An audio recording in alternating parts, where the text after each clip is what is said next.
Hi everyone, good afternoon, good morning, good night, wherever you are all over the world. Thank you for joining me. My name is Samuel Okeshusi. Thank you for the journey we've come, how far we've come so far. I'm really glad. I started in August. I think my first video was August 3rd, 2024. So it's been an amazing journey. I see how you guys are liking it and also how you are sharing it and also subscribing. I really appreciate it. I'm grateful. I'm grateful. Without you, I won't be here. I was sent here for you, and I'm so glad for your support. So last video, we talked about the top 5 consequences of pride.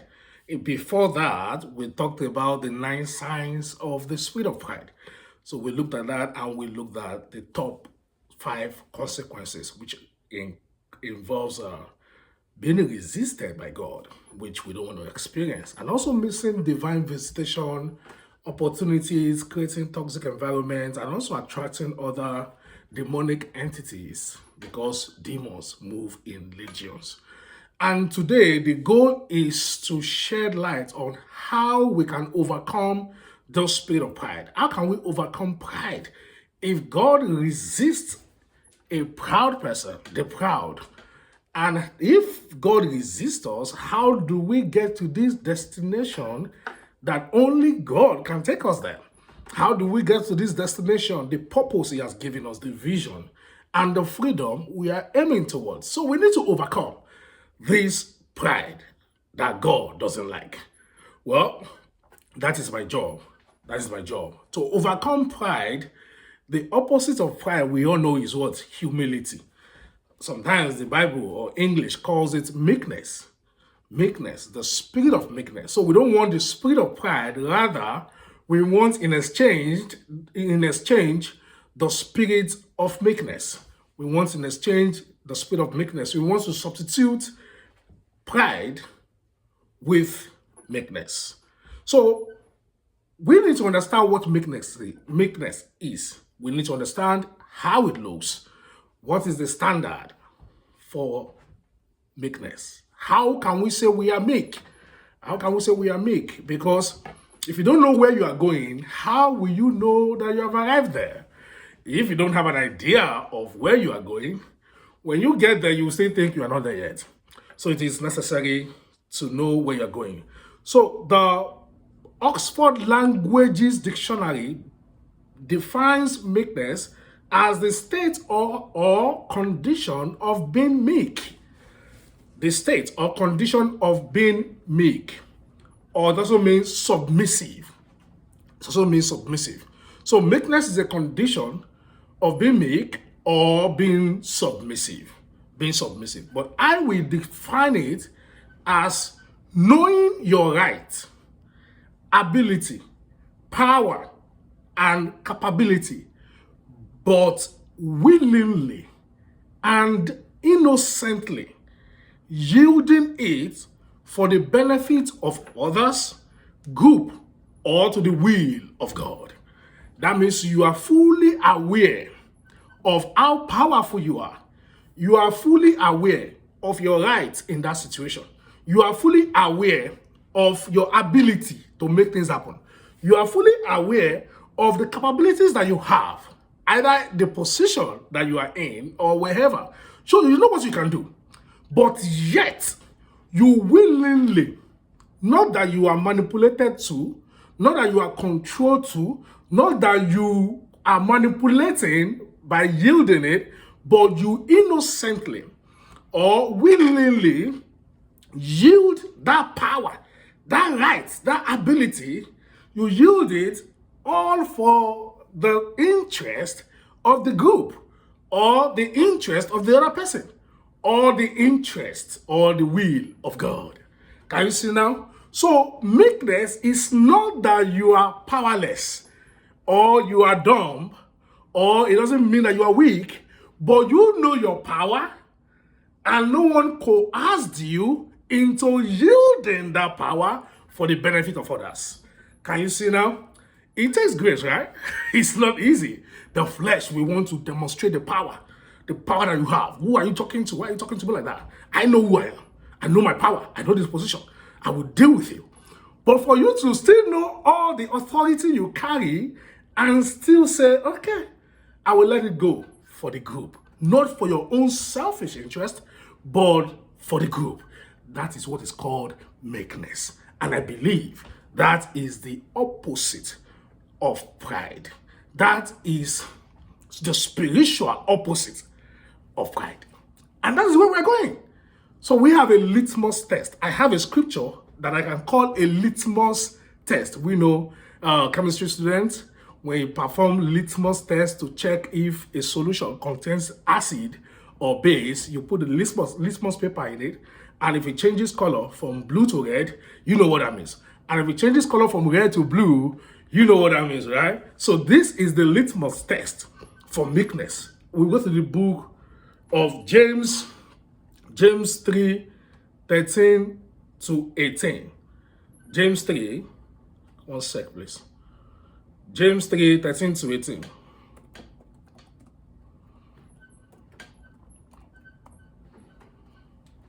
James 3, 13 to 18. He says, if you are wise and understand God's way, prove it by living an honorable life, doing good works with humility that comes from wisdom. But if you are bitterly jealous and there is selfish ambition in your heart, don't cover up the truth with boasting and lying. 15. For jealousy and selfishness are not God's kind of wisdom. Such things are earthly, unspiritual, and demonic. 16. For wherever there is jealousy and selfish ambition, there you will find disorder and evil of every kind. Now let's go to 17. Very important. But the wisdom from above is first of all pure, purity, pure, innocent. It is also peace-loving. So these are the litmus tests now, the characteristics of the meekness we're talking about. It is peace-loving, gentle at all times, and willing to yield to others. Willing, that word, that verb, willing to yield to others. It is full of mercy and the fruit of good deeds. It shows no favoritism and is always sincere. And those who are peacemakers will plant seeds of peace and reap a harvest of righteousness. So this is the wisdom of God described here. And meekness is an action word. It's just like faith is an action word. You demonstrate it. You know, it's not a state of being really. It's demonstrated. It's proven. Show me your faith without work, and I will show you a man with faith through his work. So meekness is also demonstrated, just like humility. So if it is demonstrated, it has to be full of mercy. It has to show no favoritism. It has to be pure. You know, not jealousy, not bitterness, but pure, willing to yield to others, peacemaking, gentle at all times, and peace-loving. So that is the litmus test. You know, this is the standard. The meekness we are talking about must be willing to yield to others, must involve peace. You know, it yields to peace. It doesn't show favoritism, and it shows what? It shows it's full of mercy. It's full of mercy. It is the wisdom of God, but also it is an action word. So that is what that is how I will describe the litmus test. If you James 3, 13 to 18, you compare the wisdom from earthly wisdom or unspiritual wisdom to the wisdom that comes from above. The meekness, which is an action word, wisdom is also an action word. You know, the wisdom of God, the characteristics of God. Meekness is peace-loving, no favoritism, willing to yield to others. And that is the difference between meekness and arrogance. Arrogance often is selfish in itself. Pride is selfish. It is thinking about yourself all the time. But meekness or humility is not thinking less of yourself, but is thinking of yourself less. I don't know if that makes sense. You don't think less of yourself. You don't think you are powerless. You don't think you are an ordinary person. You think you are special. You think God has impacted power or grace or capability in you. You have self-esteem. Let's put it that way. You have self-esteem. So you don't think less of yourself, but you think of yourself less. That is meekness. That means it's not just about you. You think of the other person too. You are considerate. You are considerate. And because you consider the effect of your action to others, you yield. You willingly yield. That is what meekness is, or humility. Not thinking less of yourself, but thinking of yourself less. It is not always about you. It is not always about you. And it is okay. And it is okay. So let's look at the biblical examples of those who are meek. So when we understand an example, how it is demonstrated, then in the next video, we will now talk about how to demonstrate meekness, how to overcome it. Because I will call this one part 1. So my goal here today is to lay the foundation of meekness. Then in the next video, we will talk about how to overcome it, the steps to overcome it. And after that, we will now talk about the benefits of meekness. And then we'll round it off and go to another restraints or another restriction. So let's look at Jesus, of course. We know Matthew 11:29. Matthew 11:29. Matthew 11:29. He says, "Take my yoke upon you. Let me teach you, because I am humble and gentle at heart, and you will find rest for your soul."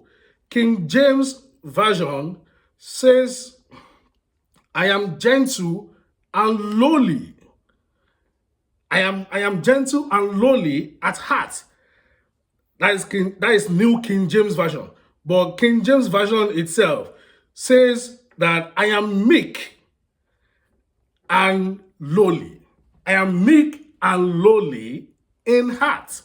That is King James Version. I am meek and lowly in heart. So Jesus describes here that, okay, I am meek and lowly. He is the example of meekness. So now let's now see how he demonstrated meekness. John 10:17-18. John 10:17-18. John 10:17-18. So he says, "Therefore doth my Father love me, because I laid down my life, that I might take it again." 18. "No man takes it from me, but I lay it down of myself." I have the power to lay it down, and I have the power to take it again. "These commandments have I received of my Father." That was King James Version. If you do NLT, it's almost the same thing. Said, "The Father loves me." John 10:17-18. "The Father loves me because I sacrifice my life so I may take it back again. No one can take my life from me. I sacrifice it voluntarily, for I have the authority to lay down when I want to, and also to take it up again. For this is what my Father has commanded." Can you see? This is Jesus realizing his power and his capacity. He knows he has the authority to take back his life, but he said he voluntarily yielded it. Why? For the good of billions of people that will come after him. Not for himself, but for others. He voluntarily said, no one can take my life from me. So he knows the capability that he has, the authority and the power that he has. So no one can take it. I sacrifice it voluntarily. This is what meekness is. Meekness is knowing your authority, your power, your ability, but yielding it for the good of others or for the common good. That is what meekness is. And that is our destination. That is the goal of this teaching. When we experience this, I don't want to let the cat out of the bag yet. One of the benefits is that it attracts the favor of God. It attracts the favor of God and of man. And when God favors you, instead of resisting you, when man favors you, instead of avoiding you, blessing is sure. Before you even pray, God has answered. Why? Because he has poured his favor upon you. Why? Because you are meek. Isn't that interesting? Now, let our goal for the rest of the year is to be meek and humble so that we can attract divine favor and also the favor of man. I will give you an example of myself. I'm still working on it. I'm not perfect yet, but let me give you an example. In my family, for now, I would say it's not bragging. Financially, I can say I am the most, financially right now. And I have 3 siblings. But most of the time, I will just go to my backyard on the deck and cry to God, God, bless my siblings. I don't want to be the one, be the only one doing most of these things. Father, bless my siblings. I would cry sometimes, water will come out of my eyes, and say, okay, Father, put this grace upon them too. Because if you bless them and you bless me, the glory of the family will even increase. Oh, look at that Olokeshuse family. All of the children are wonderful, blessed, successful, doing good. To God be the glory. And also, the glory will go to the parents. Also, our father and our mother. Wow, these parents must have done a good job. Look at the 4 children. Look at all of them doing well, successful in their right. That is a sign of meekness, because you are not contented because it is only you or you are the one doing, like, oh God, don't even give it to others. It's just me, so that they can all be coming to me and I can control them, I can look successful, powerful. No. That is pride. That is arrogance. But when you say, Father, bless them too, not only you innocently and purely seek God's blessing upon their life so that every one of us can be blessed and the glory will be to God and also to the parents. Can you see? So I am yielding my own selfish interest, my self-interest, that God bless us together, for the common good. I just hope you understand. I hope I just said that so that you can have an idea of the concept of meekness. And it takes grace. It takes the Holy Spirit to help us. It's a spiritual ability. It's a character development. And that is our goal. So that it's not just about us. Just look at those leaders, the political leaders. That we have citizens dying, poor, in poverty. And they will be embezzling the money that they should have used to help these citizens. They will be embezzling it for themselves and for their own unborn generation. Not only is that selfish, that is no meekness, man. That is no meekness. You are called to serve the people, not to serve yourself. So pride is selfish in a way, because you want to be the wealthiest and all of that. You don't care if others have eaten or whatever happens to them. I hope I'm not digressing into politics, but I'm just trying you to have a picture of what this meekness is. Meekness is willingly yielding or innocently yielding without being coerced or without being manipulated or without being commanded or controlled. You willingly yield it either for the will of God or for the common good. I hope you get the point. So next video will be on how do we develop this meekness. Then after, I will round it off with the blessings or the benefits of meekness. I hope you are blessed today. Join me in the next video. Thank you. Subscribe, like, share, and comment. And share testimonies too. I want to hear from you guys. My email will be in the description box. If you want to email me or contact me, let's start with that. Thank you. Love you guys. Bye.